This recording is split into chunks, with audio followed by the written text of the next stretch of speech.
Now for the next part, you need to have a slide rule trimmer. You need to have one that has a blade on it that you can stop exactly where you want it to stop. I'm putting the edge of this cardstock at the 1/4 inch mark. And I just know from cutting this that this was 5 1/4 inches tall. So I'm putting this at the 5 inch mark and cutting up so that it's not cut all the way through. And I'm going to flip it over and do the exact same thing on the opposite side. I'm stopping at the 5 inch mark. And this part here we can just hand cut. So we're making basically a T that's really, really wide in the center. And what this is going to do when we slide this up, this is going to stop this piece from coming out of the card.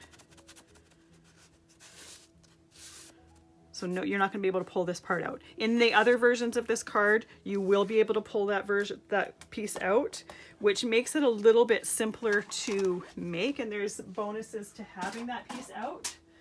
But I also like the version where you can't take that piece out and it leaves some of the magic in the magic color card.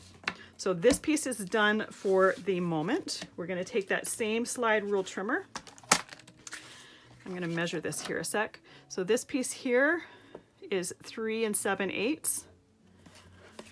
So now on this fold line here, I am going to start this just a little bit less than a 1/2 inch. And then I'm going along that line and I'm ending it just a little bit less than 1/2 inch from the end. It's stopping on my, it got caught on my little,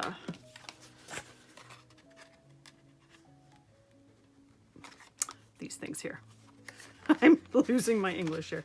So I'm just putting my piece here just to make sure that I've got the right width there. It's always good to test while you're doing it.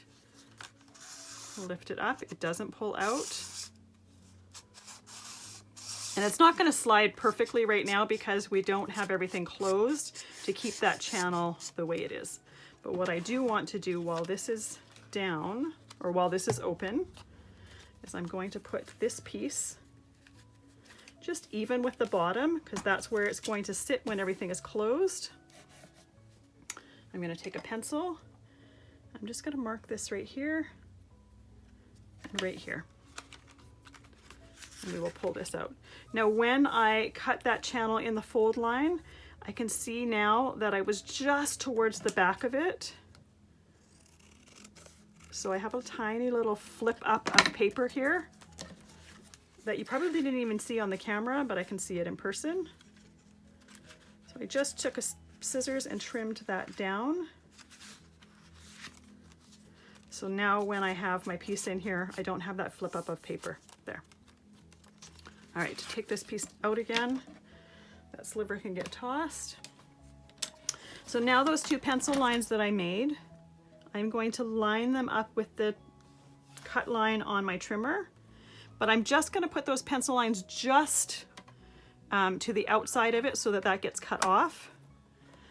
I am going to cut a line, and you can stop this wherever you want.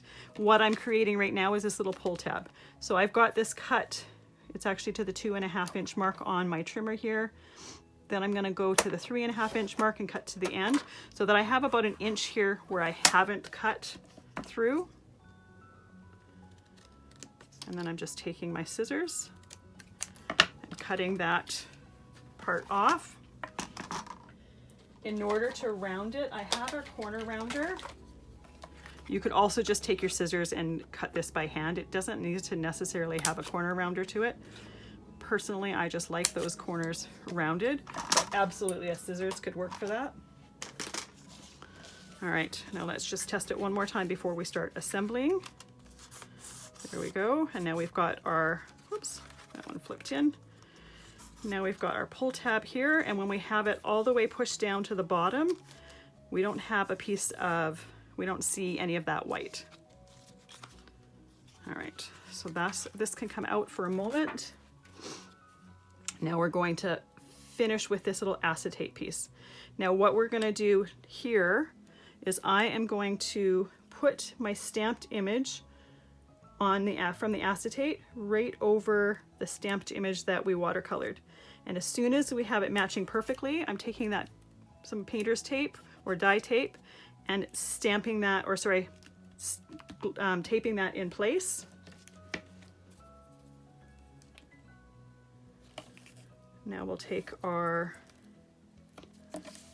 tape and put it right around this opening.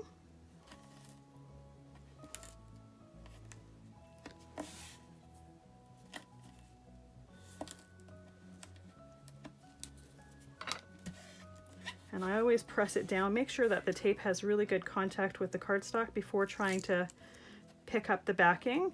Sometimes that backing, if the tape doesn't have really good contact with the cardstock, sometimes that when you pull up that backing, you start to pull up some of the tape. All right, so one last check that this is in the proper spot, and it still is. So now I am closing this, making sure that my bottom corners here are matching. And what this is doing is this is taping this piece of acetate to the front of the card. These pieces here, once that is taped in place, they can pull right out. There we go.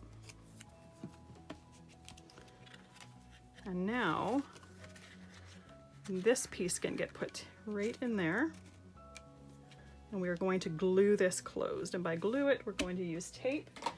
I'm going to use 1/4 inch Sukwang tape for this just because it's a little bit thicker, but you could definitely still use the 1/8 inch if you chose.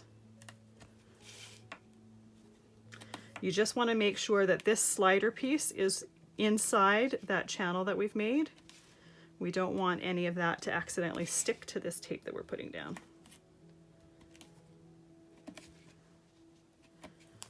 There we go. Any of these pieces, when you've torn them that have gone on the outside a little bit, just trim that a second.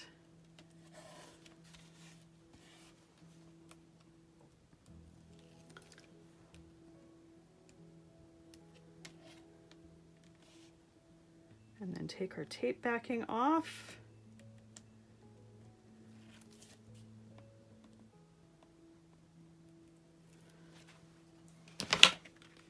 And when we glue this down, once again, I'm making sure that we've got it straight with the backing there. And now we can pull this up and we have our magic part of the magic card.